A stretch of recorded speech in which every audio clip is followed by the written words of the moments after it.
जिनके कहने पर चली थी भारत में आजादी की आंधी, फिर क्यों कहते हैं मजबूरी का नाम महात्मा गांधी। दोस्तों, हमारे राष्ट्रपिता महात्मा गांधी, जिन्होंने अपनी लाठी के दम पर अंग्रेजों को भारत से बाहर खदेड़ फेंका था, जिनके अहिंसक आंदोलन की चर्चा आज भी हमारे रोंगटे खड़ी कर देती है, और जिन्होंने देश की आजादी में एक महत्वपूर्ण भूमिका निभाई थी। लेकिन क्या आप जानते हैं कि वही महात्मा गांधी भगत सिंह, राजगुरु और सुखदेव की फांसी रुकवा सकते थे, लेकिन उन्होंने ऐसा नहीं किया। मगर क्यों? क्या बापू कमजोर न पड़ते तो भारत को 1920 के दशक में ही आजादी मिल जाती? और क्या वाकई में बापू ने बंटवारे के दौरान अनशन करके पाकिस्तान को 55 करोड़ रुपए दिलवाए थे, जिसका इस्तेमाल उसने कश्मीर में भारत पर ही हमला करने के लिए किया था? जानेंगे गांधी बापू से जुड़ी कुछ अनसुनी कहानियां। आज के इस दिलचस्प वीडियो में पता लगाएंगे कि क्यों कहा जाता है मजबूरी का नाम महात्मा गांधी। लेकिन उससे पहले हर भारतीय वीडियो को लाइक करके कमेंट में जय हिंद जरूर लिखें। दोस्तों, गांधी जी की मजबूरी से जुड़ी पहली कहानी की शुरुआत होती है सन 1880 के दौर से, जब दादा अब्दुल्ला नाम के गुजराती व्यापारी नटाल में जाकर बस गए थे।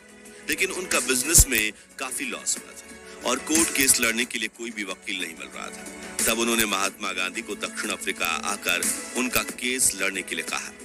अब गांधी जी के पास भी भारत में कुछ खास काम नहीं था, इसलिए सन 1890 में वो साउथ अफ्रीका चले गए। इस दौरान जब वो ट्रेन में सफर कर रहे थे तो उनके पास फर्स्ट क्लास की टिकट थी, लेकिन उस वक्त फर्स्ट क्लास में सिर्फ गोरे लोगों को ही बैठने की परमिशन थी। इसलिए टीसी ने गांधी जी को अपमानित करते हुए थर्ड क्लास कंपार्टमेंट में जाने के लिए कहा। लेकिन गांधी जी अपनी जिद पर अड़े रहे कि मेरे पास तो फर्स्ट क्लास की टिकट है। जो सुनकर ट्रेन में सवार अंग्रेजों को गुस्सा आ गया और उन्होंने अगले स्टेशन पर गांधी जी की पिटाई करते हुए उन्हें फर्स्ट क्लास कंपार्टमेंट से बाहर फेंक दिया। उन्हें काफी बुरा लगा, लेकिन उन्होंने इस अपमान को चुपचाप सह लिया। फिर जब वो दादा अब्दुल्ला का केस लड़ने कोर्ट में पहुंचे तो जज ने भी उनके पहनावे को अपमानित करते हुए कहा कि तुम अपनी पगड़ी उतार दो, वरना कोर्ट से बाहर निकल जाओ। गांधी जी ने इस अपमान को भी सहा, लेकिन कुछ नहीं बोले, क्योंकि एक तो उनके पास दक्षिण अफ्रीका में गुजारा करने के लिए पैसे नहीं थे, और दूसरा उन्होंने दादा अब्दुल्ला को 1 साल काम करने का वचन दे दिया था। अब ये गांधी जी की मजबूरी थी या सहन शक्ति, इस बारे में अपनी राय हमें कमेंट्स में जरूर बताइए। खैर, अगले 1 साल तक उन्होंने साउथ अफ्रीका में भारतीयों और अश्वेतों के साथ हो रहे अत्याचारों को करीब से देखा, और सन 1894 में उन्होंने अंग्रेज सरकार के सामने मोर्चा खोल दिया और नटाल इंडियन कांग्रेस नाम के संगठन की स्थापना की, जिसका उद्देश्य भारतीयों और अश्वेतों को मतदान करने का अधिकार दिलाना था। जिसके बाद सन 1906 में गांधी ने दक्षिण अफ्रीका में पहला सत्याग्रह किया, और 7 सालों तक चले सत्याग्रह में उन्होंने भारतीयों और अश्वेतों को कई हक दिलवाए। इसी बीच कांग्रेस के वरिष्ठ नेता गोपाल कृष्ण गोखले ने गांधी जी को भारत आकर ब्रिटिशर्स के खिलाफ लड़ाई लड़ने के लिए आमंत्रित किया। इसके लिए उन्होंने एक पत्र भी लिखा था, और सन 1915 में गांधी जी भारत आ गए और यहाँ उन्होंने अंग्रेजों के खिलाफ अहिंसक आंदोलन शुरू किए। यहीं से शुरुआत होती है गांधी जी की मजबूरी से जुड़ी दूसरी कहानी। दरअसल गांधी जी की विचारधारा से शुरुआत में देश के करोड़ों लोग प्रभावित थे, जिनमें वीर भगत सिंह का नाम भी शामिल था। तभी गांधी जी ने अंग्रेजों के खिलाफ असहयोग आंदोलन की शुरुआत की, जिसका उद्देश्य था ब्रिटिश सरकार की कमर तोड़ देना। जिसके लिए गांधी जी ने कहा कि समग्र भारत अंग्रेजों का सहकार करना बंद कर दे, मजदूर फैक्ट्री में जाकर काम करना छोड़ दीजिए, रेलवे ट्रैक्स बिछाना बंद कर दीजिए, अंग्रेजी कपड़े खरीदने का बजाय खुद चरखा चलाकर अपने कपड़े बनाइए, ब्रिटिश उत्पादों का खुलकर बहिष्कार कीजिए और स्वदेशी वस्तुओं का इस्तेमाल कीजिए। अगले 2 सालों तक ये आंदोलन जोरों शोरों से चला। करोड़ों देशवासियों ने इस मूवमेंट में बढ़ चढ़ कर हिस्सा लिया, और ब्रिटिश सरकार पूरी तरह से कंगाल हो चुकी थी, जिससे बौखलाते हुए ब्रिटिशर्स ने अहिंसा से आंदोलन कर रहे भारतीयों के खिलाफ हिंसक कदम उठाना शुरू कर दिए। पुलिस ऑफिसर्स लाठी चार्ज करने लगे और निर्दोष लोगों को कोल्ड ब्लड में मौत के घाट उतारने लगे थे। लेकिन गांधी जी पर भरोसा दिखाते हुए देशवासी सब कुछ सहते रहे। मगर फिर आया 4 फरवरी 1922 का दिन, जब उत्तर प्रदेश में गोरखपुर के पास चौरी चौरा कस्बे में प्रोटेस्ट कर रहे क्रांतिकारियों के सब्र का बांध टूट गया। दरअसल वहां ब्रिटिश प्रोटेस्ट कर रहे क्रांतिकारियों को मार रहे थे और उनके खिलाफ हिंसक कार्रवाई करने लगे, जिसके बाद क्रांतिकारियों ने एक पुलिस स्टेशन में आग लगा दी, जिससे वहां छिपे 22 पुलिसकर्मी जिंदा जलकर मर गए। अब भले ही वो पुलिस ऑफिसर्स ब्रिटिश सरकार के लिए काम करते थे, लेकिन असल में वे सभी भारतीय थे, जिससे गांधी जी को बड़ा झटका लगा और उसके बाद से वो परेशान, जिसके बाद उन्होंने ये कहते हुए असहयोग आंदोलन पर रोक लगा दी कि अगर किसी ने आपकी आंख फोड़ी और आप उनकी आंख फोड़ोगे तो पूरी दुनिया अंधी हो जाएगी। अब ये कदम उठाना जरूरी था या फिर गांधी जी एक बार फिर मजबूर हो गए थे? ये जवाब हम नहीं देंगे, बल्कि आप हमें कमेंट्स में बताइए। हालांकि उस वक्त गांधी जी के इस फैसले से देश के करोड़ों देशवासी नाराज हुए थे। यहाँ तक कि गांधी जी को अपना पिता मानने वाले जमनालाल बजाज, जो गांधी जी के आंदोलन को फंडिंग देते थे, उन्होंने भी खादी, चरखा उद्योग, स्वदेशी स्कूल, कॉलेज और बाकी चीजें बनाने में काफी पैसा खर्च किया था। वो सब भी बंद हो गया, जिससे उन्हें भी गहरा झटका लगा। और तो और वीर भगत सिंह, जो असहयोग आंदोलन में गांधी जी का बढ़ चढ़ कर साथ दे रहे थे, उनका भी गांधी जी और अहिंसा से भरोसा उठ गया और इसी वजह से उन्होंने आजादी के लिए हिंसा का मार्ग चुनने का निर्णय लिया।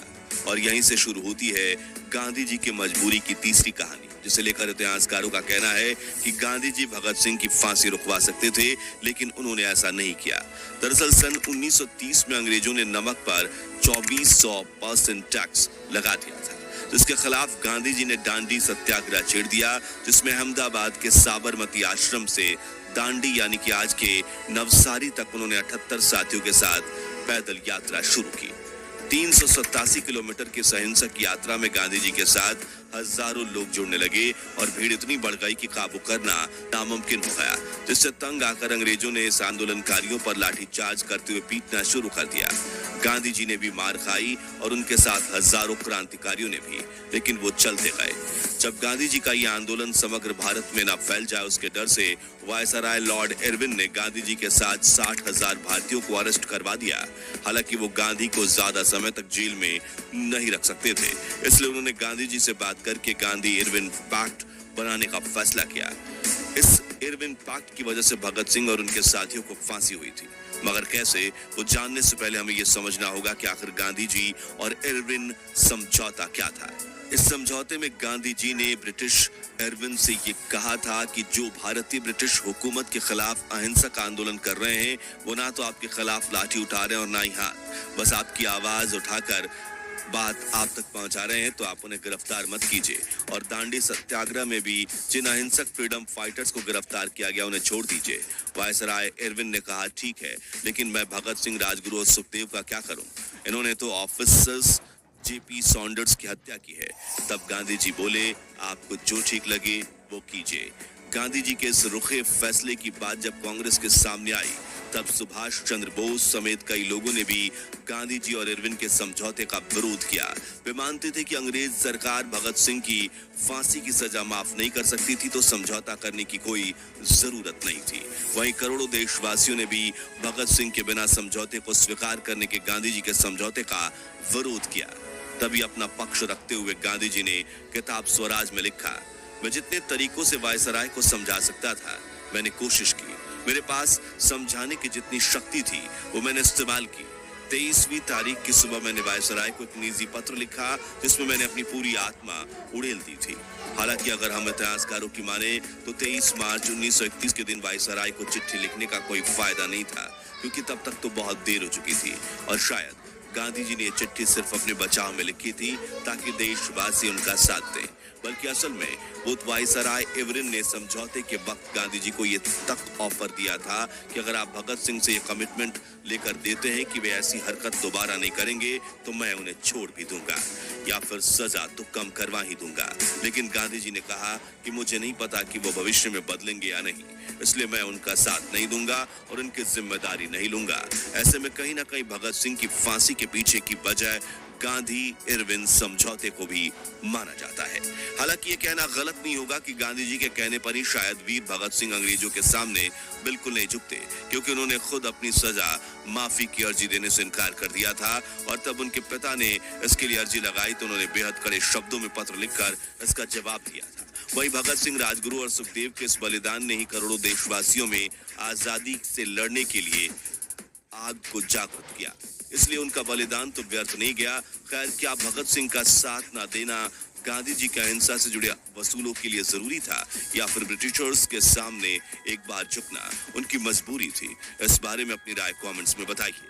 अब गांधी जी को मजबूर और असहाय ठहराने वाली चौथी कहानी है भारत पाकिस्तान के बंटवारे की कहानी। तो जब अंग्रेज भारत से अपनी पकड़ खो रहे थे तब उन्होंने भारत को आजादी देने का फैसला किया ताकि भारतीयों के पैरों तले कुचलने के बजाय वो सही सलामत ब्रिटेन लौट सके। तभी मोहम्मद अली जिन्ना ने मुस्लिमों के लिए अलग देश की मांग कर दी। तो सुनकर गांधी जी को बड़ा झटका लगा। उन्होंने माउंट बेटन को समझाने की कोशिश करते हुए कहा कि तुम इंडिपेंडेंस देकर चले जाओ, हम बंटवारा का बाद में देख लेंगे।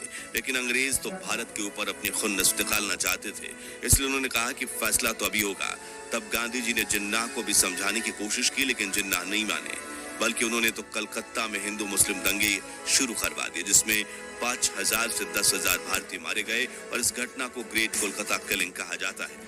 मगर इतना सब होने के बावजूद गांधी देश के टुकड़े नहीं होने देना चाहते थे, इसलिए उन्होंने जवाहरलाल नेहरू और सरदार पटेल से कहा कि बंटवारा मत होने दो, बल्कि हम जिन्ना को ही अखंड भारत का प्रधानमंत्री बना देते हैं। लेकिन नेहरू पटेल दोनों इसके खिलाफ थे, क्योंकि अगर जिन्ना प्रधानमंत्री बनते तो वो देश में बाकी जातियों के लोगों का जीना हराम कर देते। इसलिए पंडित नेहरू और सरदार पटेल को एक गुलामी से आजाद होकर दूसरी गुलामी के दौर में जाने का बिल्कुल मन नहीं था। तभी गांधी जी अपनी ही कांग्रेस पार्टी के नेताओं को मनाने के लिए कई बार अनशन पर बैठ गए थे, लेकिन इस बार नेहरू पटेल अड़े रहे और माउंट बेटन देश का बंटवारा करने में कामयाब हो गए। यहाँ गांधी जी की लीडरशिप कमजोर पड़ती हुई देखी गई थी।